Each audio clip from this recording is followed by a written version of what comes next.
सभी सखियों, सहेलियों और सखाओं को रेडियो सखी ममता सिंह का नमस्कार। राजुल जी, आपको भी हमारा नमस्कार। ममता जी नमस्कार, और सभी सखियों को, सखाओं को राजुल का नमस्कार। क्या हाल है? बस बढ़िया है। रिमझिम में भीग रहे हैं और कहीं पर ये सुन रहे हैं कि बादल ही नहीं आ रहे। तो यहाँ हम गानों के जरिए बादल भेज देंगे।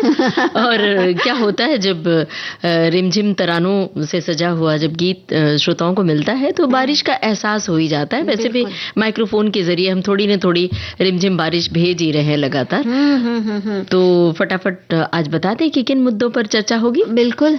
तो सबसे पहले तो संघर्ष में यौन हिंसा के उन्मूलन के लिए अंतर्राष्ट्रीय दिवस है, इस पर थोड़ी सी चर्चा होगी और कहीं न कहीं घूमने तो चलेंगे ही। तो मैंगलोर चलते हैं। ठीक है। और मुझे कुछ कहना है कि अंतर्गत हम बात करेंगे ट्रैफिक जैम की, जिससे हम रोजाना दो चार होते हैं, जूझते हैं। हम क्या, सभी देश भर के हमारे जो श्रोता हैं, जब भी ट्रैफिक जाम में फंसते हैं तो बस लगता है उफ क्या करें, उफ क्या करें। ट्रैफिक जाम तो अब लगता है विश्वव्यापी एक समस्या हो गई है, और मतलब एक ऐसी समस्या जो बस आप आंखें बंद करें और आप पूछें कि समस्याओं का नाम बताइए, तो सबसे ऊपर फहरिस्त में जिसका नाम आएगा वो आएगा ट्रैफिक जैम। तो क्या करते हैं हमारे श्रोता जब एकदम से गाड़ी रुक जाती है और वो बैठे रहते हैं, चाहे वो बाइक हो, ऑटो हो, कार हो, कहीं भी, तो वो उस समय क्या करते हैं? अपनी कोई यादगार कोई बात, कोई दिलचस्प घटना बता सकते हैं, या पैदल भी चल रहे हो। ऐसा जैम भी होता है आजकल कि पैदल चलना मुश्किल हो जाता है। भीड़ बिल्कुल होती है, भीड़ का महासागर होता है। और मुंबई में तो ये आलम हमें रोज देखने को मिलता है रेलवे स्टेशन पर कि कई जगह हैं, जैसे हमारे बहुत सारे श्रोताओं को नहीं पता होगा तो बता दें, यहाँ पे चर्चगेट स्टेशन है जो लोकल ट्रेन से जो लोग यात्रा करते हैं, मुंबई के लोग तो जानते होंगे। वहां पर तो रोजाना ऐसे लगता है कि मेला है। वो जैसे और जगहों पर दशहरे का मेला होता है या फिर और कोई बड़ा मेला, वैसे ही होता है कि लोग अगर एक साथ न चले तो चल ही नहीं, जल्दी तो आप चल ही नहीं सकते कि एक के पीछे कतार बना के ही चलना पड़ता है। और ये सब देख के बहुत कुछ याद आता है। लेकिन अगर इस भीड़ भाड़ में अगर आपको अपना संतुलन बना के चलना है, मानसिक और शारीरिक दोनों, तो योग करना बहुत जरूरी है। और इसीलिए आज हम योगासन के बारे में बात करेंगे। महिलाओं के लिए विशेष योगासनों के बारे में बताएंगी योग प्रशिक्षक आयुषी मिश्रा। तो अब क्या करें, अब सुन लेते हैं एक गाना।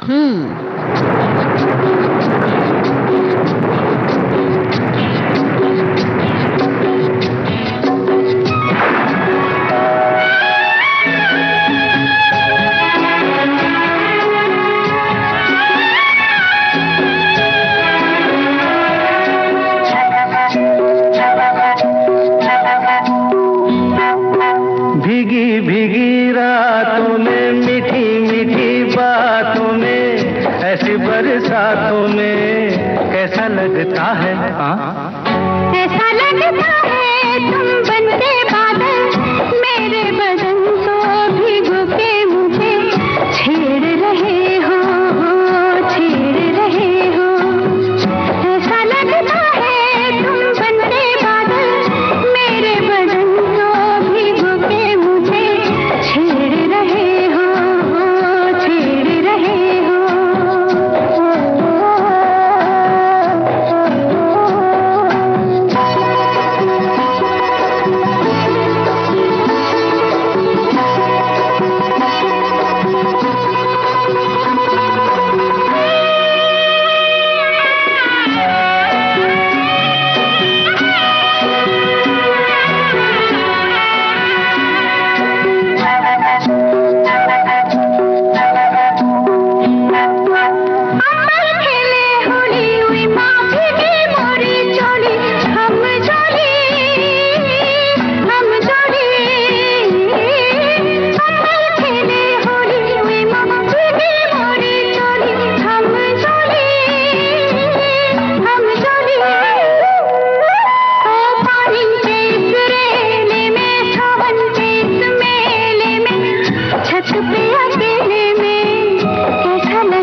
अपने सजन को भिगो के खेल रही हो, खेल रही हो। ऐसा लगता है तुम बनते बादल, मेरे बदन को भिगो के मुझे छेड़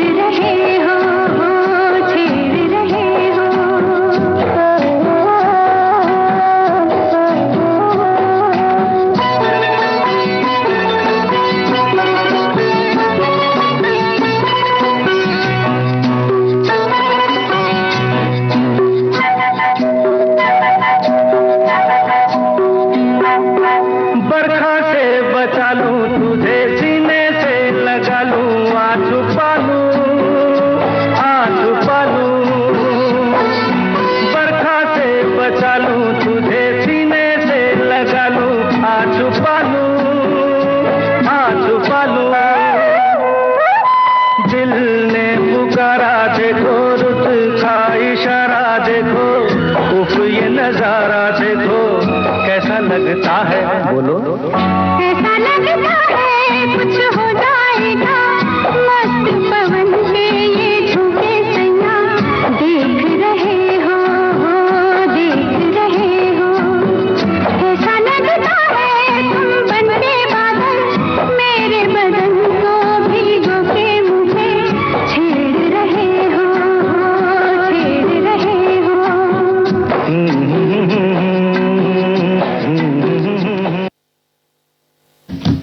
तो देखो ममता, ये बादलों से तुमने जो है भिगवाया है आपने, जो इस तरह से बारिश भेजकर, ये है तो बड़ा मतलब मन को सुकून देने वाला। लेकिन आज जो खास दिन है वो बहुत जागरूक करता है, और जागरूक करने के साथ साथ हमें एक खास विषय की ओर भी हमारा ध्यान केंद्रित करता है। एक हमारे साथी कह भी रहे हैं कि आज के विषयों में यौन हिंसा विषय को लेकर उसे प्रथम क्रम सूची में रखना ये सूचित करता है कि विषय कितना महत्वपूर्ण है। ये दर्शाता है हिंसा किसी भी प्रकार की उसे जायज नहीं ठहराया जा सकता, और यौन हिंसा जो मानव अधिकार का गंभीर उल्लंघन है, इसका अंत होना चाहिए।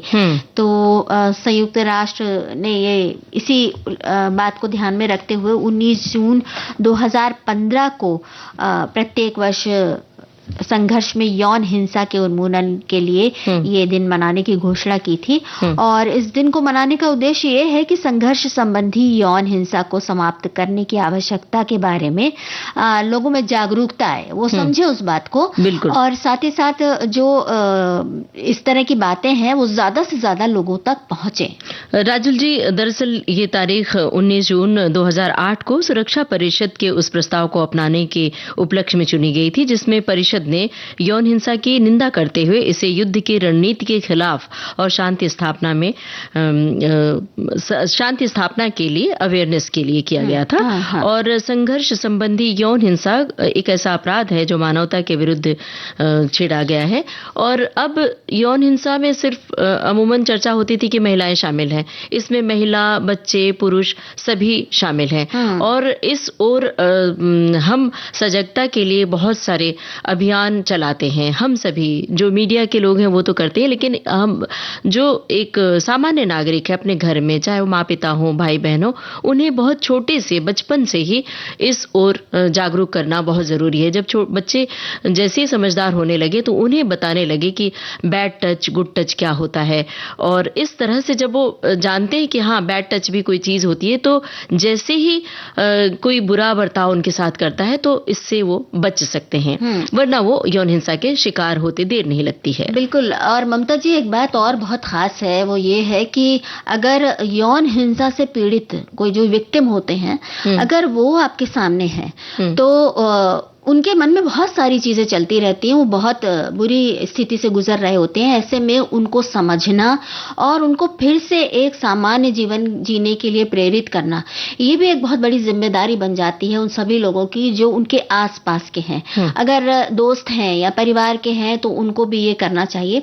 और आजकल जो चारों तरफ का जो माहौल है, खास तौर से कहीं पर भी जैसे लड़ाई हो रही है या हिंसा हो रही है या कहीं पर तनाव है, और ऐसे तनाव का शिकार जब लोग बन जाते हैं और उनका यौन उत्पीड़न होता है तो ये बहुत ज्यादा सदमे वाला होता है। और कई बार तो ये सदमा ऐसा होता है जो मृत्यु से भी बदतर होता है, क्योंकि उस सदमे से इंसान उबर नहीं पाता। बहुत सही कह रही हैं। और आजकल तो हम ऐसी घटनाएं अक्सर ही अखबारों में पढ़ते हैं और सोशल मीडिया के जरिए तो ये बहुत ज्यादा वायरल हो जाती है। कुछ बातें वो थोड़ी भयावह भी लगती है कि कुछ मुद्दों को लेकर यौन उत्पीड़न होता है, खास तौर से जिसमें महिलाएं ज्यादा शामिल होती हैं। कि मान लीजिए कुछ ऐसा घर परिवार के साथ छुपा लिया, या बच्चे ही हैं, सोशल मीडिया के जरिए ऑनलाइन बहुत सारे गेम्स होते हैं जहां पर वो कुछ लोग उससे इस अपने चंगुल में इतना ज्यादा इन्वॉल्व कर लेते हैं, फंसा लेते हैं कि उनके पास कोई ऑप्शन नहीं बचता है, तो वो यौन उत्पीड़न के शिकार होते हैं, चाहे वो बच्चे हों चाहे महिलाएं हों। और उसमें शर्तें होती कि अगर तुमने ये बात परिवार को बताई या समाज को बताई या पुलिस को बताई तो हम इसका वीडियो वायरल कर देंगे, इसकी तस्वीर वायरल कर देंगे, आपकी बातें। तो मेरा यहाँ पर ये कहना है कि कभी भी ऐसी धमकियों से डरना नहीं चाहिए। जो हो गया, जो आपके साथ बुरा हो गया, उसको भूल जाएं। अपने परिवार के साथ बताएंगे तो आपका पूरा परिवार आपका साथ देगा और उस मुश्किल से आप निकल आएंगे, वरना जिंदगी तबाह हो जाएगी। ममता जी, इस बारे में परिवार को भी थोड़ा जागरूक होने की जरूरत है। जैसे बच्चा अगर चुप रह रहा है या आपके परिवार का कोई सदस्य वो अचानक चुप रहने लगा है, उसका असामान्य व्यवहार दिख रहा है, तो आपको तुरंत इसको संज्ञान में लेने की जरूरत है, उस पर तुरंत ध्यान दें। और ऐसा माहौल अगर हो घरों में या आसपास में कि ये एक दुर्घटना होती है, बहुत बड़ी दुर्घटना होती है जो किसी के भी साथ हो सकती है, इस दुर्घटना को लेकर ऐसा हवा नहीं क्रिएट करना चाहिए कि अगर ये हो गया है तो अब जिंदगी खत्म। क्योंकि जिंदा इंसान को जीते जी मारना ये कहीं की भी समझदारी नहीं है। उसको जीने के लिए प्रेरित करना, उसको इस मामले में कुछ और आगे बढ़ के उसकी मदद करना, ये सब हमारे जो सामान्य लोग हैं उनका फर्ज बनता है। राजुल जी, यहाँ पर मुझे एक कहानी याद आ गई, बहुत संक्षेप में मैं बता रही हूँ। कहानी बहुत बड़ी है लेकिन इसी पर आधारित है कि एक महिला इसी तरह यौन उत्पीड़न की शिकार होती है और एक हमारी कथाकार हैं, जानी मानी कथाकार हैं गीता श्री, उनकी कहानी है।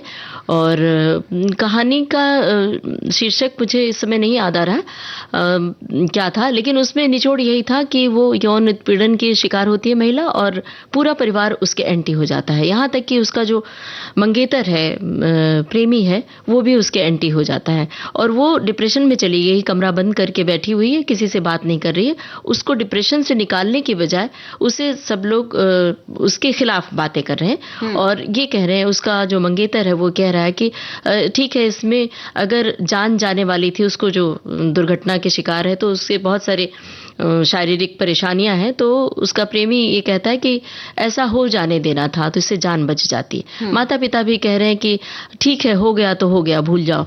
तो ये जो नकारात्मक बातें हैं ये ठीक नहीं होती, उस महिला के लिए और ज्यादा सदमा होता है, शॉक लगता है। तो यहाँ पर उसे उबारने की कोशिश करनी चाहिए कि इस दुर्घटना से बाहर आओ, हम सब तुम्हारे साथ हैं। तो अब वो कहानी तो लंबी है, उसकी चर्चा फिर कभी करेंगे, लेकिन हाँ, यहाँ पर सिर्फ यही कहना है कि परिवार वाले जो ये कहते हैं कि वो लड़की ही दोषी है, तुमने ही कुछ गड़बड़ किया होगा, तुम सच समझ के बाहर मत जाओ, ऐसे मत करो, और लड़कियों से परहेज करने लगते हैं, लड़कियों से ही, औरतों से ही वो ये कहते हैं कि तुम्हारा ये कसूर है, मतलब उससे नफरत करने लगते हैं। ये गलत है। तो परिवार वालों को सहयोग करना चाहिए, मानसिक सहयोग बहुत जरूरी है। बिल्कुल। अब एक गाना सुने। ये भी बरसात का ही एक गाना है, फिल्म है काला बाजार। सुनते ही ये गाना। लेके आई बरसात,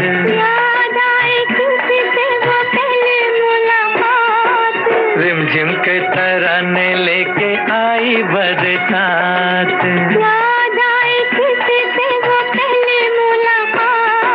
रिमझिम के तराने लेके आई बरसात।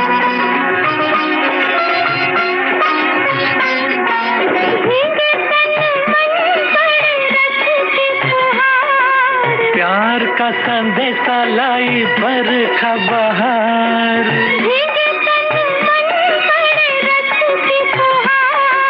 प्यार का संदेशा लाई बरखा बहार।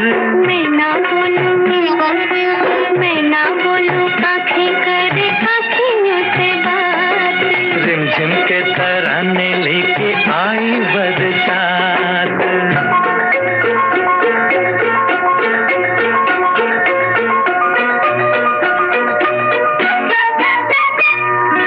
सुन के मत वाले काले बादलों का शोर, झूम घूम घूम नाचे मन का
राजुल जी तैयार है मैंगलोर चलने के लिए?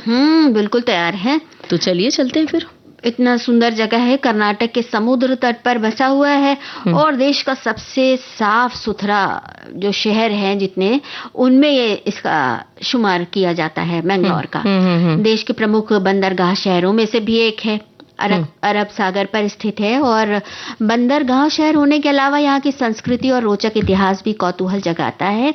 यहाँ पर राष्ट्रकूट, कदम्ब, चालुक्य जैसे राजवंशों का शासन रहा है। इसीलिए सुंदर समुद्र तटों और हरे भरे परिदृश्यों के साथ ही प्राचीन इमारतों में समृद्ध वास्तुकला के खूबसूरत नजारे यहाँ देखने को मिलते हैं। फोटोग्राफी के लिए भी ये शहर एक सपने जैसा ही है, सपने के सच होने जैसा है। वर्तमान में ये शहर कर्नाटक राज्य का एक महत्वपूर्ण औद्योगिक, वाणिज्यिक, शैक्षिक और स्वास्थ्य सेवा केंद्र भी रहा है। और ममता जी, संदेशों पर भी नजर डालते चले। हमारे साथियों ने बहुत सारे संदेश भेजे हैं इस बारे में। चलिए हम पहले मैंगलोर पहुंचने का रास्ता बता देते हैं कि मैंगलोर में एक हवाई अड्डा है, रेलवे स्टेशन है और जो सार्वजनिक परिवहन है उसका बहुत बढ़िया इंतजाम है। इसलिए मैंगलोर पहुंचना और शहर के भीतर घूमना मुश्किल काम नहीं है। बिल्कुल। तो अब यहाँ पर हमारे एक श्रोता ने लिखा है कि यहाँ मंगला देवी का मंदिर है। इसी मंदिर के नाम पर इस शहर का नाम मैंगलोर पड़ा। ये मंदिर शहर के मुख्य बस स्टैंड से 3 किलोमीटर दूरी पर स्थित है। इस मंदिर को अट्टावर के बलाल वंश द्वारा केरल की राजकुमारी की याद में बनवाया गया था। और एक और साथी लिख रहे हैं कि मंगलौर शहर प्राकृतिक सुंदरता का भंडार तो है ही, इसके अलावा ये धार्मिक और आस्था का केंद्र भी है। यहाँ एक बहुत फेमस मंदिर है, गोकर्णनाथेश्वर। इस विशाल मंदिर में भगवान शिव की पूजा होती है। ये मंदिर अपने आर्किटेक्चर के लिए जाना जाता है। और एक श्रोता ने और जानकारी दी है कि अपने प्राचीन समुद्र तटों और ताड़ के पेड़ों से घिरी तटरेखा के साथ मैंगलोर समुद्र तट प्रेमियों और जल क्रीड़ा के शौकीनों के लिए स्वर्ग है। लोकप्रिय समुद्र तटों में पनाम्बुर बीच और तन्नीरबावी बीच और सोमेश्वर बीच शामिल है, जहां पर्यटन आते हैं, यहां आराम करते हैं, तैर सकते हैं और समुद्र में छापक छैया खेल सकते हैं। और बारिश का ये मौसम है। मुंबई में भी बहुत सारे समुद्री किनारे हैं जहां पर बरसात के मौसम में लोग जाते हैं और खूब पानी से खेलते हैं। लेकिन यहाँ पर अमूमन जब तेज बारिश होती है तो रोक भी लग जाती है। तो बारिश के मौसम में किसी भी समुद्र तट पर सोच समझ के जाएं, अगर मनाही है तो कतई न जाएं। बिल्कुल। अब मंगलौर की बात करते हैं। मंगलौर के सबसे भव्य स्थलों में से अगर हम एक जगह जाना चाहें तो एक जगह है सेंट अलाइसिस चैपल। ये चैपल ऐसा है कि इसका निर्माण 1800 ईस्वी में हुआ था और विशाल इमारत है, उसमें गोलाकार खंबे हैं और जो उसकी छत है वो धनुषाकार है, खंभों पर टिकी हुई। और छत पर संत अलाइसिस गोजांगा के जीवन को दर्शाते हुए तैलचित्र बने हैं।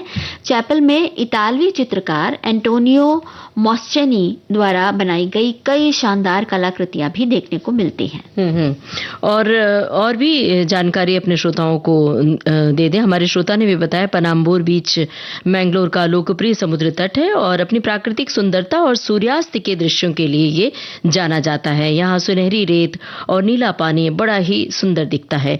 यहाँ कई तरह के कार्निवाल आयोजित किए जाते हैं, जिनमें नाव रेसिंग, पतंग उड़ाना और रेत की मूर्तियां बनाना भी शामिल है। अंतर्राष्ट्रीय पतंग महोत्सव का आयोजन पनाम्बुर समुद्र तट पर हर 2 साल में किया जाता है, जिसमें देश भर से पर्यटक आते हैं। इसके अलावा पतंग उत्सवों का एक कार्निवल अप्रैल के अंतिम सप्ताह के दौरान समुद्र तट पर आयोजित किया जाता है। और अच्छा, अब सोमेश्वर बीच की भी बात कर लेते हैं ममता जी। ये मैंगलोर के उल्लाल शहर में स्थित है और घने जंगलों से घिरा हुआ है।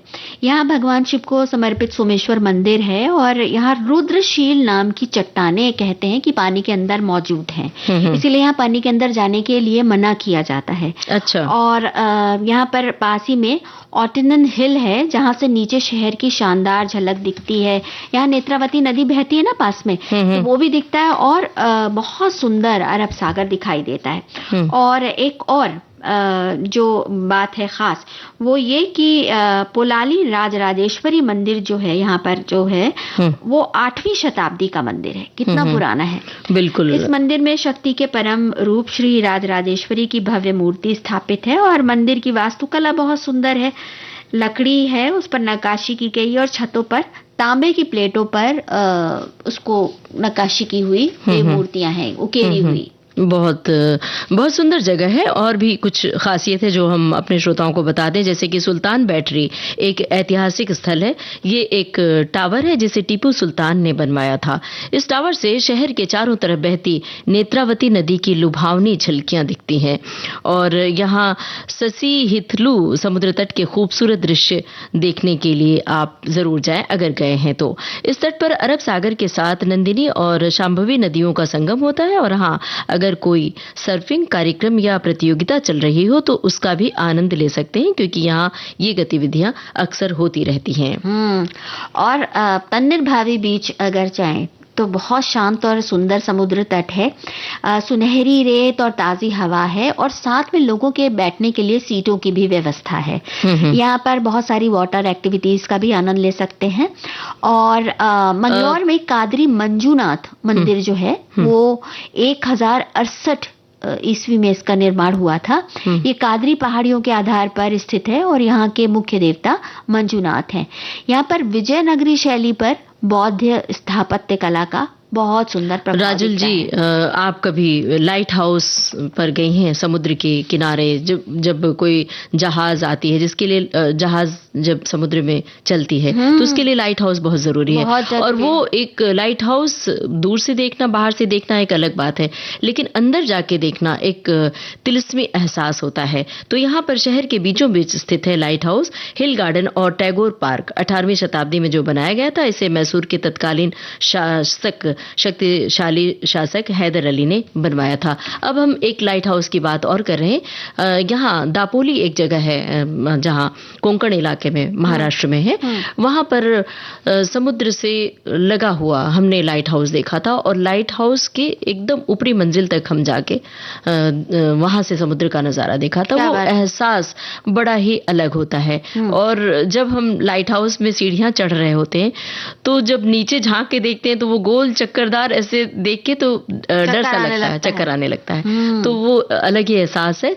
तो बहुत सारी बातें हैं मैंगलोर की, बहुत सारी खासियत है। हमारे श्रोता जब चाहें प्लान बना के जा सकते हैं। अब यहाँ की कुछ डेलिकेसीज के बारे में भी तो बता दें, जो यहाँ के लोकल व्यंजन हैं, जैसे नीर डोसा है, काजू उपकारी है, रसम है, ओले बेमा है, मतलब ये पाम गुड़ होता है। और एक्सपोर्ट क्वालिटी के काजू और कॉफी अगर आपको चाहिए हो तो ये भी आप जरूर जाएं। और इसके अलावा यहाँ की मिठाइयाँ भी बहुत अच्छी होती हैं। मंगलोरियन पैराफिट आइसक्रीम और इसके साथ 3 स्वादों में हलवा एक मिलता है यहाँ पे, वो बहुत मजेदार होता है। अच्छा, जाना कब है? सितंबर से लेके अप्रैल के बीच में आप कभी भी जाएं, अच्छा समय रहता है। और तापमान जो है 30 डिग्री से ज्यादा नहीं रहता, तो आप कभी भी समुद्र तटों पर घूम सकते हैं। तो फिलहाल चले अभी इस गीत के साथ।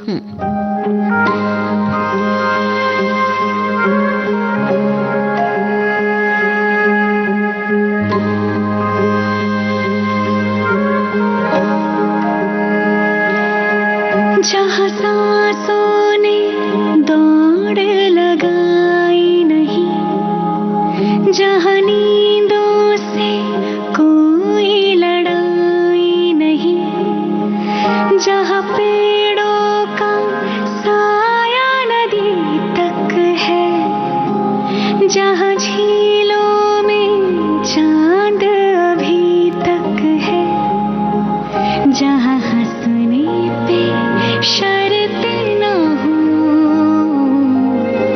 लोग जीने से डरते न हो, चल वही चले, चल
फिलहाल हम थोड़ा सा ब्रेक पे चलते हैं और वापस आते हैं बहुत सारे दिलचस्प जानकारियां लेकर।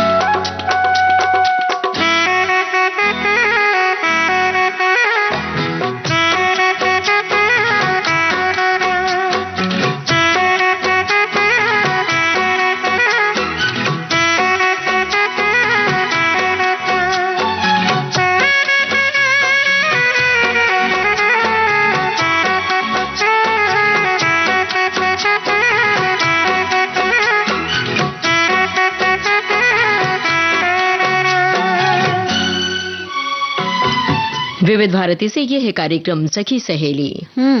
और ममता जी देखिए, ट्रैफिक जाम के बारे में हमने अभी शुरुआत में जब बात की थी ना, फंस के कितनी बुरी हालत हो जाती है। और कई बार तो ऐसा होता है कि 3-3 4-4 घंटे फंसे रहना पड़ता है। और ऐसे में कई बार ऐसे भी लोग होते हैं जो जिन्हें तुरंत दवा की जरूरत होती है, किसी किस्म की मदद की जरूरत होती है, लेकिन ट्रैफिक की वजह से वो चीजें उन तक घबराहट भी होती है और मन एकदम परेशान हो जाता है, बेचैन होने लगता है। ऐसे में प्राणायाम अगर कर ले बैठे बैठे, अगर गाड़ी में बैठे हैं तो हमारे एक साथी कह भी रहे हैं। लेकिन मैं ये कहना चाह रही हूँ कि आप इस बारे में अपनी अगर कुछ ऐसी स्थिति आपने देखी है अपने आसपास कि मेडिकल इमरजेंसी है या कुछ इस तरह की बात है, तो उसके बारे में भी हमें जरूर लिखकर देखिए, भेजिए। हाँ, और हमारे एक साथी कह रहे हैं कि महिलाओं के लिए विशेष योगासन की बातें आयुषी जी से जरूर सुनेंगे। वैसे तो मैं साल 2004 से लेकर आज तक नियमित प्राणायाम व्यायाम करता आया हूँ। विविध भारती पर जागो सुबह हो गई से लेकर मेरा प्राणायाम व्यायाम शुरू होता है, जो हमें राही प्यार के साथ पूरा होता है। हर रोज शाम को 4-5 किलोमीटर इवनिंग वॉक भी कर लेता हूँ। सेवानिवृत्त हुए 15 साल हो गए, अब तो बस समय ही समय है। तो हम बातचीत सुने। तो अब आयुषी मिश्रा जो योगा इंस्ट्रक्टर है, इनसे की गई बातचीत सुनते हैं। ये दोस्तों नमस्कार, मैं हूं आपकी रेडियो सखी ममता सिंह। आज सखी सहेली के इस मंच पर विविध भारती के स्टूडियो में हमने आमंत्रित किया है योगा कोच आयुषी मिश्रा को।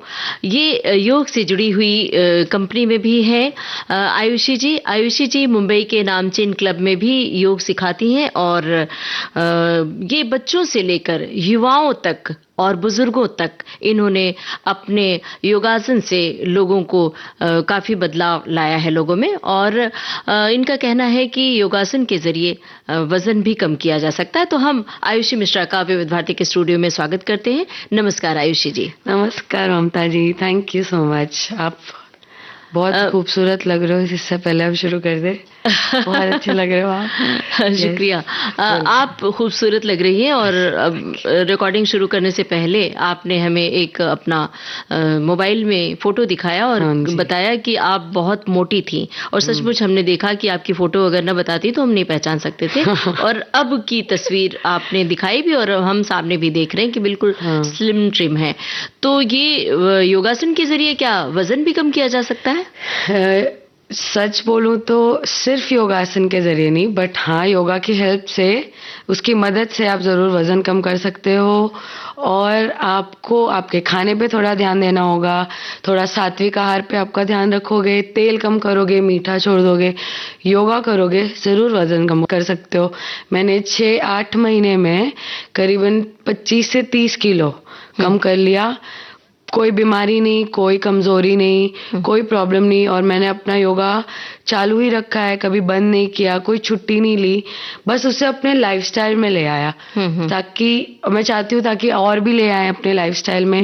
वो देखेंगे उनका चेहरा बदलना, बाल बदलना, शरीर में डिफरेंस दिख रहा, उनके सोच में बदलाव आना, ये सब सच में होता है। वैसे तो अगर योगासन देख के सीखा जा सकता है, लेकिन कुछ हम ऑडियो के जरिए भी बता सकते हैं। तो हमारे श्रोता सुन रहे हैं, तो कुछ आसन के नाम बता सकती हैं जिसके जरिए वजन कम करने में सहायता मिले? ठीक है, चलो अब हम शुरू ही कर रहे हैं। तो हम शुरू करते हैं सबसे साधारण वाले से, जिसका नाम है मालासन।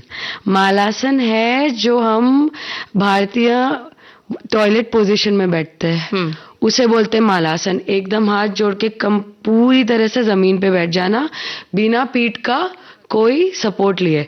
इससे पीठ खुलता है, नी आपके घुटनों में सपोर्ट मिलता है, आपका बैक खुलता है। ये औरतों के लिए बहुत अच्छा है। अगर वो मेनोपॉज से जा रही है तो उनके पेट में दर्द नहीं होगा। अगर यंग लड़कियां हैं, जो जवान लड़कियां हैं, उनको क्रैम्प्स नहीं आएंगे। जो दर्द होता है उनके पेट में अब ऊपर नीचे, ये उसके लिए हेल्प करता है। एक हो गया ये जिसे बोलते हैं मालासन, आप गूगल करोगे आपको और पता चल जाएगा। एक है पश्चिमोत्तानासन, नाम बहुत अजीब है बट बहुत सरल है। आपको जमीन पे बैठना है, कोशिश करने की आप पीठ सीधा रखें, ये बहुत जरूरी है। क्योंकि अगर आप पीठ गोल करके बैठेंगे और झुकने की कोशिश करेंगे, एक्चुअल में आपको इतना नहीं पुल होगा। तो आप पीठ सीधा करके बैठेंगे और कोशिश करेंगे कि आप अपने उंगलियों की, पैरों की उंगलियों को छूने की कोशिश करें। अच्छा। बिना घुटनों को मोड़े, वह बहुत सिंपल। नीचे बैठना है, पीठ सीधा रखना है, बिना फैला मोड़े, हाँ जी, पैर फैला लेना और बिना घुटनों को मोड़े, जितना आप पहुंच सको। शायद ना भी पहुंच पाओ बट ट्राई करोगे, आप कोशिश करोगे कि आप झुको, आप अपने उंगलियों को टच करो। इतने में आपके नीचे का बॉडी पूरा, पैर, पीठ, स्पाइन, ये खुल जाता है। आप थोड़ा रिफ्रेश फील करते हो। इससे आपके चलना, उठना, बैठना, जो एकदम सरल चीजें है वो इजी हो जाती हैं। क्या बात है। हमारे श्रोता सुन रहे होंगे और खास तौर से हमारी सखियां तो इसे जरूर इस पर अमल करेंगी। और बात आपने मेनोपॉज की है, तो ये एक बहुत बड़ी समस्या है। एक उम्र के पड़ाव पर सारी महिलाओं को इससे गुजरना पड़ता है और ऐसे में उन्हें मानसिक रूप से बहुत सारे बदलाव आते हैं, हार्मोन्स में बहुत सारे परिवर्तन आते हैं। कई महिलाएं बहुत चिड़चिड़ी हो जाती हैं, डिप्रेशन में चली जाती हैं। तो उनके लिए किसी तरह का मेडिटेशन, प्राणायाम है जो सजेस्ट करेंगी? कि बिल्कुल। मेरे बहुत सारे जो भी विद्यार्थी है जो मेरे साथ योगा करते हैं, वो बहुत मिडिल एज वुमेन है, वो बहुत मिडिल एज औरतें हैं। वो 20 से लेके 30 से लेके 40 की उम्र में। तो मेनोपॉज के लिए आप क्या कर सकते हैं? अगर आपको एक चीज होता है जिसे बोलते हैं कोल्ड फ्लैश, हॉट फ्लैश, या तो आपको बहुत तेज गर्मी लगती है या तो बहुत तेज ठंडी लगती है। तो अगर आपको ठंड लग रही है तो आप कपालभाति कर सकते हैं, जहां आपको सिर्फ सांस छोड़ना है, ये करना है आपको। इससे आपके पेट के अंदर, शरीर में गर्मी पैदा होती है, थोड़ी शांति मिलती है। जो दिमाग में आपके बहुत सारे आपके थॉट, दिमाग में जो चलना होते हैं वो बंद हो जाती है। क्योंकि कपालभाति के लिए बहुत मेहनत लगता है। उसके लिए आपका दिमाग एक जगह पे अपने आप आता है, उसको आना पड़ेगा तब कर पाओगे। तो अगर आपने वो कोशिश भी की तो आप शांत हो जाओगे। और अगर आपको गर्मी लग रही है तो आप क्या कर सकते हो? आप बाहर आके बैठो और ओम ओम बोलो, इससे थोड़ा आपका बॉडी शांत हो जाता है, आपका दिमाग शांत हो जाता है। ये सब आप गुस्से में भी कर सकते हो। बहुत मैंने देखा है, हम सबको बहुत जल्दी गुस्सा आ जाता है, सबको जल्दी हॉर्न मार दिया, गुस्सा आ गया, आवाज चढ़ा दिया, गुस्सा आ गया। तो इस वक्त आप क्या कर सकते हो? जो चुटकियों में गुस्सा आ जाता है, ये सच्ची काम करता है। लंबी सांस लेके गिनतियां गिनना, ये सच्ची काम आता है। ये आपको उस वक्त ना एकदम आपके प्रेजेंस में ले आता है कि क्या ये बोलना जरूरी है, क्या ये करना जरूरी है। तो आपको पता नहीं है कि आपकी सांस, आपकी ब्रीदिंग इज सो पावरफुल, इतना ताकत है आपके सांस में। अगर आपने सांस, क्योंकि सांस से ही आपका दिमाग चलता है जी, तो आप जैसे ही सांस ऊपर नीचे करने लगते हो, लंबी सांस ले रहे हो, अंदर बाहर, यहाँ आपका शांत होने लगता है दिमाग, आप थोड़े काम हो जाते हो। ये बच्चों में भी काम आता है। आप कल आप देख रहे हो, बच्चे बिना टीवी देखे बैठते नहीं है। बच्चों को आप योगा कराओ, वो इतना उठेंगे बैठेंगे। खास करके लड़कियां, उनका इतना स्ट्रॉन्ग मसल बिल्ड होता है, क्योंकि बायोलॉजिकली, और लड़कियों का बॉडी लड़कों जितना स्ट्रांग नहीं हो पाता है। तो लड़कियां अगर योगा करें अपने बचपन से ही, तो उनका बॉडी बहुत स्ट्रांग होता है। स्विमिंग हुआ, डांसिंग हुआ, कथक हुआ, बहुत एड करता है। लड़कों को तो करता ही ऑफ कोर्स, बट लड़कियों के लिए थोड़ा और फायदेमंद है ये इन द यंगर एज, जब वो छोटे हैं, और थोड़े फायदे हैं। जी, बढ़िया बात बताई है आपने। अच्छा, एक समय महिलाओं के जीवन में और आता है जो बड़ा ही महत्वपूर्ण होता है, वो है जब वो गर्भ धारण करती हैं, प्रेगनेंसी में।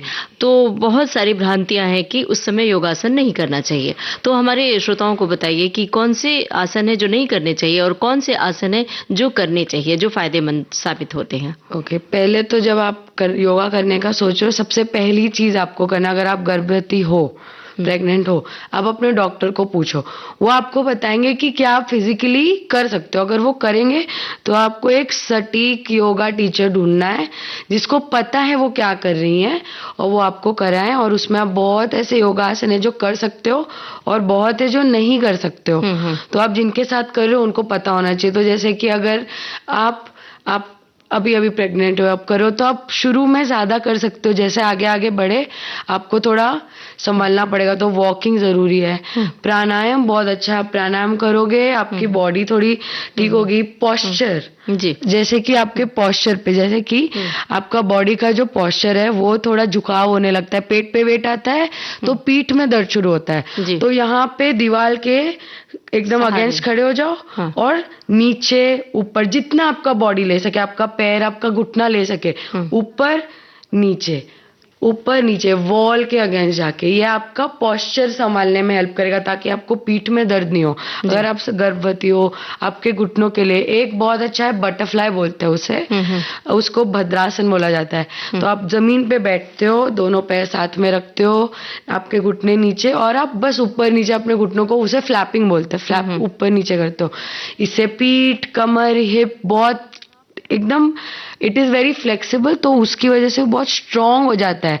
तो डिलीवरी के टाइम आपको हेल्प होती है जब आपका पेल्विक स्ट्रांग होता है। तो योगासन उधर हेल्प करता है, और ब्रीदिंग आपकी सांस में हेल्प करता है, ताकि अगर, क्योंकि लेबर इज अ वेरी बहुत ही ज्यादा मुश्किल टाइम है, तो उधर आपका सांस आपका साथ देना चाहिए, और आपका बॉडी भी। ये पहले और बाद में पोस्टनेटल बोला जाता है जिसको। उसके बाद करने के लिए, जब आपने सुना होगा बॉडी लूज हो जाती है, पेट की तरफ जो भी मांस होता है वो लूज हो जाता है, और बहुत सी सेक्शन होने लगा है आजकल। तो उस पे अगर आप योगा करने लगो, आप अगर अच्छे से करो, तो आपका बॉडी, जैसे टोनिंग बोलते हैं, मतलब आपका मसल टाइट हो जाता है, तो आपका मांस नहीं, जैसे थुलथुलापन बोलते हैं, वो नहीं आता है आपके शरीर में। ओके, बहुत अच्छा दिखता है। फेस हो गया, और इसी से याद आता है एक और चीज है जो आप सारे लेडीज बहुत इंटरेस्ट से कर सकते हो, उसे बोलते हैं फेस योगा, फेस एक्सरसाइज। जी बिल्कुल। यस, तो वो बहुत ही यूजफुल है। मैं आपको अपना चेहरा नहीं दिखा पा सकती यहाँ पर, आप देखोगे कि मेरे चेहरे पे कुछ नहीं है, क्योंकि मैं समय पे योगा और फेस योगा करती हूँ, जिसकी वजह से एक बोला जाता है लिम्फेटिक नोड्स, जिसकी वजह से वो हमें जो झुर्रियां और पिंपल होते हैं, वो अगर जब हम रगड़ते हैं ना अपने फेस को, वो चला जाता है। तो जब वो चला जाता है तो यहाँ पे गंदगी है ही नहीं, तो गंदगी नहीं है तो हीट बॉयल नहीं है, तो पिंपल नहीं आता। और आया तो अगर आप ब्रीदिंग कर रहे हो, मतलब ऑक्सीजन ज्यादा जा रहा है, मतलब रिच ऑक्सीजन जा रहा है, तो आपका बॉडी में आपका खून साफ हो रहा है, इतना ज्यादा डीप है। मतलब आपको लग रहा है आप छोटी चीज कर रहे हो, बट वो रगड़ने की वजह से आपका खून साफ हो रहा है, उसकी वजह से और ग्लो हो रहा है आपका फेस, इसलिए चमका हो रहा है। तो भी अगर आप कितना भी क्रीम लगा लो, अगर आपका बॉडी अंदर से साफ नहीं है, तो आपका फेस रिएक्ट करेगा, बॉडी रिएक्ट करेगा, दर्द होगा, ये प्रॉब्लम होगा। और ये मोस्टली दुर्भाग्यवश औरतों के साथ ज्यादा होता है, क्योंकि हम में सबसे ज्यादा हार्मोनल प्रॉब्लम्स होता है। जी, स्ट्रेस ज्यादा होता है, काम का स्ट्रेस भी होता है, मानसिक रूप से भी संवेदनशील ज्यादा होती हैं औरतें, तो अपने आप कुछ स्ट्रेस लेती हैं। और मैं अपने श्रोताओं को बता दूं कि आपने भी फेस की खूबसूरती की बात की, तो एक ग्लो अपने आप दिखाई दे रहा है, और समझ में आ रहा है कि आपने योगासन से अपने चेहरे को और ज्यादा खूबसूरत बना लिया है, अपनी स्किन को भी चमकदार बना ली है। अब हमें बताइए आयुषी कि प्रेगनेंसी के बारे में बताया, डिलीवरी के बारे में, एक और महत्वपूर्ण दौर से गुजरना पड़ता है हर महीने में जो समय आता है लड़कियों को, खासतौर से किशोरी लड़कियों को, जब पीरियड्स की शुरुआत होती है तो दर्द बहुत ज्यादा होता है। तो उसमें कौन सा आसन है जिसके जरिए दर्द को संभाल सकती हैं? एक तो मैंने अभी जस्ट जो बताया बटरफ्लाई, बहुत अच्छा है। एक हो गया बटरफ्लाई, एक हो गया पीठ के बल लेटना है आपको, और आपके पैर है दीवार पे, मतलब आपका पैर है छत की तरफ और आप लेटे हो, तो आपका कैसा है, पूरा का पूरा वजन आपके पैर से और पीठ से हट गया, और आप एकदम रिलैक्स हो। तो अगर दर्द हो रहा है उस वक्त ये करो। और सब औरतों को अलग अलग जगह पे दर्द होता है, किसी को सीने में, किसी को पीठ पे, किसी को घुटने में, किसी को पैर पे। तो जिधर दर्द हो रहा है आप वो जगह को स्ट्रेच करो। जैसे कि समझो आपको हो रहा है आपके सीने में दर्द, तो क्या करोगे, आपको करना होगा एक बैक बेंड, मतलब हाथ पीछे रखो, सीना खोलो और ऊपर देखने की कोशिश करो, तब को सीना स्ट्रेच हो रहा है। पेट में कम दर्द होगा, सबसे ज्यादा पेट में होता है। पैर नीचे जमीन पे बैठो, पैर वाइड ओपन करो, खोलो और सामने झुकने की कोशिश करो। इससे पेट स्ट्रेच होगा। बटरफ्लाई करो आप। और अगर समझो आपको आपके पीठ में बहुत दर्द हो रहा है तो आप पीठ के बल लेट जाओ जमीन पे और एक एक करके आप एक घुटना लगाओ चेस्ट पे, एक फिर दूसरा घुटना लगाओ चेस्ट पे। इसे बोलते हैं पवन मुक्त आसन। आप ढूंढ सकते हो इसे गूगल पे, आप करोगे पवन मुक्त आसन, विंड रिलीजिंग पोज बोलते हैं इसको। और माइंड यू, योगा से सिर्फ विंड नहीं, मतलब विंड आसन, नॉट जस्ट गैस, सिर्फ आपके पेट का गैस नहीं, कई कभार आपका गैस आपके शरीर के अलग जगह पे भी ट्रैप होता है जी। कभी आपने नोटिस किया होगा, आपने किसी को बोलते हुए सुना होगा या क्या आपने खुद अपने रिश्तेदारों में देखा होगा, वो अपना घुटने दबा रही है और उनको डकार आ रही है या उनकी गैस निकल रही है, या अपना पेट दबा रही है जोर से एक जगह पे और उनकी गैस निकल रही है, डकार आ रहा है जोर से, क्योंकि बॉडी में सिर्फ एक जगह पे नहीं हर जगह पे गैस ट्रैप होता है और ये एक अनहेल्दी बॉडी का साइन है। जो अगर आप योगा करो जी, ये वो ऐसी वैसी जगह पे पहुंचने लगता है, आपका घुटने पे पहुंच गया, आपके कोनी पे पहुंच गया, आप कोनी आपके शोल्डर पे पहुंच गया, वहां स्ट्रेच करो, आपको डकारा, ये धीरे धीरे कम होने लगता है, बॉडी से ओवरऑल गैस चली जाती है जी। ऐसे योगा हर चीज में काम आता है, इसलिए मैं बोल रही हूँ ये सिर्फ एक प्रैक्टिस नहीं है, ये एक लाइफस्टाइल है। और आप छोटी छोटी चीजें करोगे ना, आप इतना बड़ा डिफरेंस देखोगे। और ये जिम जैसा नहीं है कि 1 महीने में वेट लॉस हुआ तो 1 महीने में गेन भी होता है, लेकिन योगा में ऐसा नहीं है। आप टाइट धीरे हो रहा है तो मतलब सालों तक लगेगा आपको वापस से स्टिफ होने में, आपका बॉडी अच्छा हो जाता है लाइफस्टाइल की वजह से। तो ये it's a long term thing और ये काम करता है आप करोगे तो खाने के साथ। बिल्कुल। ये एक तरह से भ्रांति है, लोगों में गलत फहमी है, खास तौर से टीनेज बच्चों में, कि योगा के जरिए कुछ नहीं होता है, जिम के जरिए ही वजन कम होता है। तो बताइए हमें कि बच्चों की किस उम्र से योगा सीखने की शुरुआत कर सकते हैं?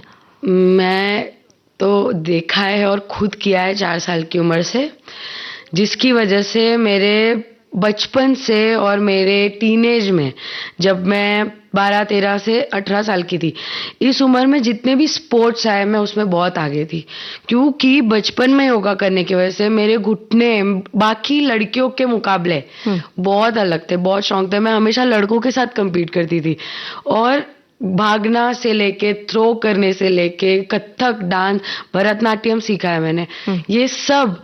और ये योगा ने एड किया है, स्विमिंग सीखा है, बाकी सबसे थोड़ा आगे होने में बचपन से योगा में हेल्प किया। और इसी की वजह से मुझे पीरियड समय पे आया है और मुझे पीसीओडी का प्रॉब्लम था मेरे वेट की वजह से। जब मैंने योगा किया, वेट लॉस हुआ, मेरा पीसीओडी बिल्कुल चला गया और उसकी वजह से मुझे पिंपल नहीं आ रहा है। तो ये एक बहुत बड़ा साइकिल है। आप जैसे एक में घुसोगे ना, अब क्या 10 बुरी चीज होंगी और निकलोगे तो 10 अच्छी चीजें होंगी। तो आपको एक दिन ठानना है और शुरू करना है। जी बिल्कुल। तो ये भागती दौड़ती जिंदगी में तो बहुत मुश्किल है कि ढेर सारे योगासन किए जाएं। तो रोजमर्रा की जिंदगी में शॉर्टकट में कौन कौन से योग हैं जिसे कर सकते हैं, जिसके जरिए खुद को फिट फाट रख सकते हैं? ठीक है, चलो एक मैं आपको बताती हूँ, उसे बोलते हैं पाद हस्तासन। पाद मतलब पैर, हस्त मतलब हाथ। सिंपल जी, खड़े होके घुटनों को लॉक करके नीचे झुक के जमीन टच करने की कोशिश करनी है। बहुत सिंपल है। घुटना भी आपका बैक रिलीज हो जाएगा, आपका पैर सबसे बड़ा जो बोलते हैं हैमस्ट्रिंग, पैर के पीछे का, वो छूट जाएगा जी। एक ये कर लोगे आप, सामने झुक गए, एक पैर ओपन कर लो आपका दोनों डिस्टेंस और वापस सामने झुको। अब इससे क्या हो रहा है, आपका हिप ओपन हो रहा है। इससे क्या होगा, उठना बैठना, कमोड पे बैठना, सीढ़ियां चढ़ना, ये इजी हो जाता है। जो पैर खोल के सामने झुक के जमीन छूने की कोशिश करना। एक ये, फिर मैंने आपको बताया मालासन, वो जो इंडियन टॉयलेट सिटिंग पोज में आप जमीन पे बैठ जाते हो वैसे बैठ जाओ। और एक हो गया बटरफ्लाई कर लो। एक आप खड़े होके बोलते हैं ताड़ासन। ताड़ासन इज वेरी गुड आपके पोस्चर के लिए। जो किसी का आपने देखा होगा पीठ झुक जाता है, मुड़ जाता है। बिल्कुल। तो आप पैर साथ में रखो, आपके उंगलियां इंटरलॉक करो, दोनों हाथ को ऊपर स्ट्रेच करना है आपको, आपके सर के ऊपर, और ये करते करते आपको आपके हील उठाने हैं। तो एंड में आपका हाथ आपके सर के ऊपर है और अपने टोस पे आप बैलेंस कर रहे हो। इससे आपका क्या बेटर हो रहा है पता है? कोऑर्डिनेशन एंड बैलेंस, जो आगे उम्र में प्रॉब्लम होने लगता है, इससे कोऑर्डिनेशन, बैलेंस, आपका पोस्चर सही हो रहा है और आपका कंसंट्रेशन कितना बढ़ रहा है। आपको एक जगह पे देखना पड़ेगा वरना आप गिरते रहोगे जी। और ऐसी एक है वृक्षासन, जिसे बोला जाता है ट्री, वृक्ष मतलब ट्री पोज। तो एक पैर पे खड़े होके इसमें आप बैलेंसिंग आपका टेस्ट करते हो। एक पैर पे खड़े हो और दूसरा पैर खींचा, उसको आपके पहले पैर के इनर थाई पे रख दो। आप एक पैर पे आ गए, अटका दिया दूसरा पैर और दोनों हाथ नमस्कार में रख के ऊपर कर लो। आप खड़े हो गए वृक्षासन में। आप इसमें आपको बैलेंस करना है, सीधे खड़े भी रहना है, कमर भी ओपन करना है और ये सारी चीज साथ में, मतलब आपका दिमाग कितना अच्छा हो रहा है फोकस, और ये ना पूरे दिन कैरी ऑन होता है। तो अगर जो भी घर में बैठी औरतें वो 10 मिनट निकाल के ये 5-6 आसन कर ले, खड़े होके वृक्षासन कर लिया, ताड़ासन कर लिया, मालासन कर लिया, जमीन पे बैठ के पादस्थासन कर लिया, खड़े होके नीचे झुक गए, और प्रसारिता पादोत्तानासन, जो पैर ओपन करके सामने झुक गए। मैं आसन के नाम इसलिए बोल रही हूँ कि अगर आप कंफ्यूज हो गए तो आप एटलीस्ट गूगल कर लो कि मैं बोल क्या रही हूँ, और आपको समझ जाएगा। बिल्कुल। एंड फिर आप झुक के कर लोगे। और एक सबसे आपको जो सिंपल है, सबसे बेस्ट, शवासन। एंड में शवासन में चले जाओ, डेड बॉडी पोज, लेट जाओ। ये भी जरूरी है। कोई औरतें बैठती नहीं है, सब जाते हैं, टिफिन बनाते हैं, भागते हैं, काम करते हैं। बहुत सारे पुलिस वाले हैं, वो लोग शवासन करिए, जरूरी है शवासन। और अब चलते चलते 2 महत्वपूर्ण आसन भी बता दीजिए। वो चेहरे की खूबसूरती की आपने बताई, जिसको और आवाज के लिए कौन से आसन है? मैं आपको प्राणायाम बता देती हूँ। एक प्राणायाम है जिससे बोलते हैं उज्जयी। आपने कपालभाति, अनुलोम विलोम ये सब सुना होगा, गूगल करोगे समझ जाओगे। उज्जयी उज्जयी आपके गले के लिए है। आपके गले को स्ट्रॉन्ग करता है, थायराइड में हेल्प करता है, जो बहुत औरतों को होता है थायराइड। अब इसमें क्या कर रहे हो? आप सिर्फ नाक से सांस अंदर बाहर कर रहे हो। एक एक्स्ट्रा चीज करते हुए आपके गले में, यहाँ से बोलते हैं ग्लिटरिस, जो टॉन्सिल है, उसको आपको कॉन्ट्रैक्ट करना है, दबाना है। तो ये आपका गले का जो एयर पाइप है उसको कंस्ट्रक्ट करता है, थोड़ा बंद कर देता है, जिसकी वजह से आपकी बॉडी में हीट प्रोड्यूस होता है। हीट आपको एनर्जी देता है, ब्लड फ्लो देता है, आपकी आवाज स्ट्रॉन्ग करता है। ओके, अब अगर आप मैं एक बार सांस लूं तो इसे ओशन वेव ब्रेथ बोलते हैं। तो आपको ऐसा लगेगा वेव है, जैसे मैं अभी आवाज निकालती हूँ, शायद सुनाई दे। तो आप सांस लेंगी, छोड़ूंगी, गला बंद करूंगी।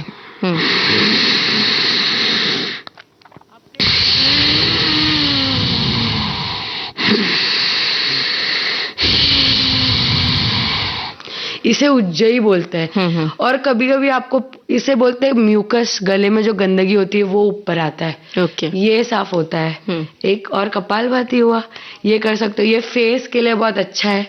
और सबसे एक लास्ट चीज जो आपके फेस के लिए बेस्ट है, उसे बोलते हैं fish and balloon face. Fish में आप अपने गाल को अंदर खींचते हो और बलून में आप अपने मुंह में हवा भरते हो।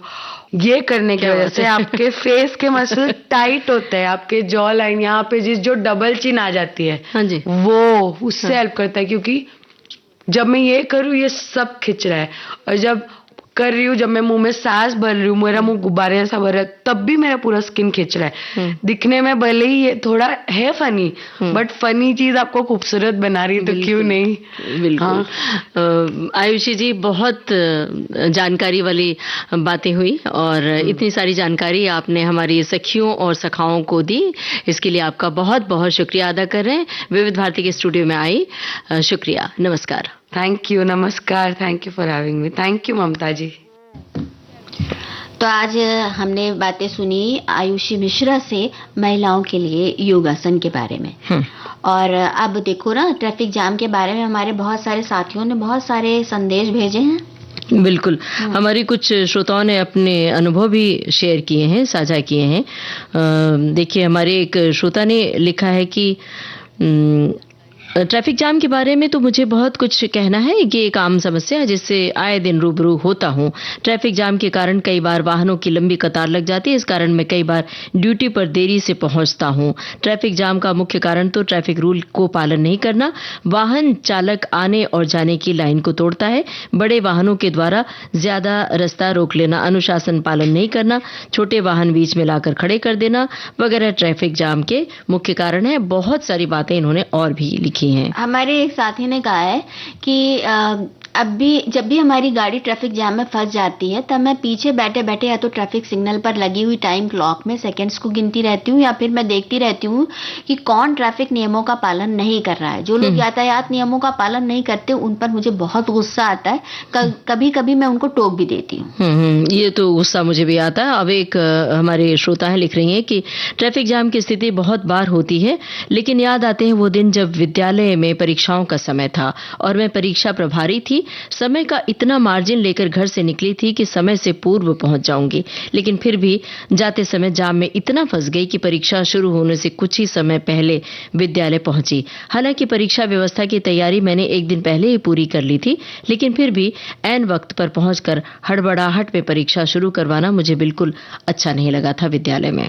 हमारे एक साथी ने ये भी लिखा है, उन्होंने ये सब बातें लिखते हुए कि परीक्षा के लिए जा रहे हो या एम्बुलेंस नहीं निकल पा रही है या ट्रेन या फ्लाइट का समय हो रहा हो, ऐसे में ट्रैफिक जाम बहुत कष्ट देता है।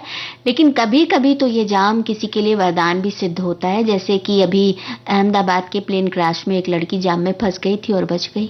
हाँ, और उनकी प्लेन छूट गई थी।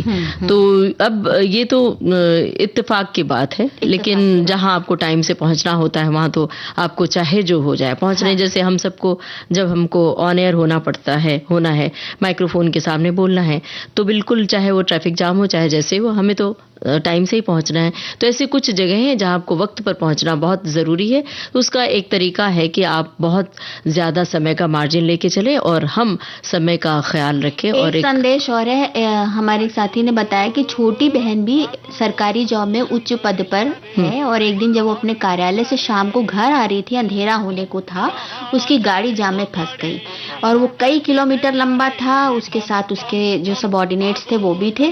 काफी देर जब फंसी रही तो फिर वो पैदल ही घर चले और घर से टिफिन में बहन के लिए खाना लिया और बहन को गाड़ी में ला कर दिया। बहन ने बहुत मना किया लेकिन फिर भी वो नहीं माने और जाम में फंसे रहने के वाले ने हमें ये खाना ला के दिया। आज भी वो यही कह के परिचय कराती हैं। और गाना चल चुका है तो अब सुनते हैं गाना ये। बातों की एक बात यही है, क्या भला तो क्या बुरा कामयाबी में जिंदगी है। बोलो। 100 बातों की एक बात यही है, क्या भला तो क्या बुरा कामयाबी में जिंदगी है। टूटी फूटी सही चल जाए ठीक है, सच्ची झूठी सही चल जाए ठीक है। टूटी फूटी सही चल जाए ठीक है, सच्ची झूठी सही चल जाए ठीक है। आड़ी तिरछी चला के झूम, आड़ी तिरछी चला के झूम। आड़ी चला के झूम, तिरछी चला के झूम। बाजू बाबू समझो इशारे, हॉर्न पुकारे, पम पम पम, यहाँ चलती को गाड़ी कहते हैं प्यारे। पम पम पम डिरिडिरिडे टुरुडुरुडुरुडो, डिरिडिरिडिरिडे टुरुडुरुडुरुडो, डिरिडिरिडे इडे इडे।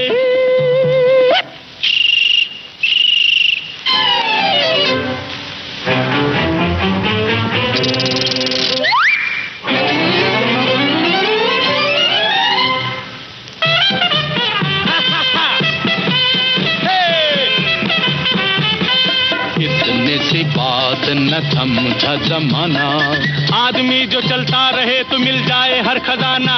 हाँ, इतनी सी बात न समझा जमाना, आदमी जो चलता रहे तो मिल जाए हर खजाना। शोहरत है चीज क्या चलने का नाम है, इज्जत है चीज क्या चलने का नाम है। शोहरत है चीज क्या चलने का नाम है, इज्जत है चीज क्या चलने का नाम आड़ी तिरछी चला चला के झूम आड़ी तिरछी चलने का नाम समय भी है, समय आगे ही बढ़ रहा है और बिल्कुल भी वक्त नहीं है कि राजुल जी हम कुछ बोलें बतियाएं या गाना सुनवाएं। तो लेते हैं सखियों और सखाओं से इजाजत। आप सभी को ममता सिंह नमस्कार। नमस्कार।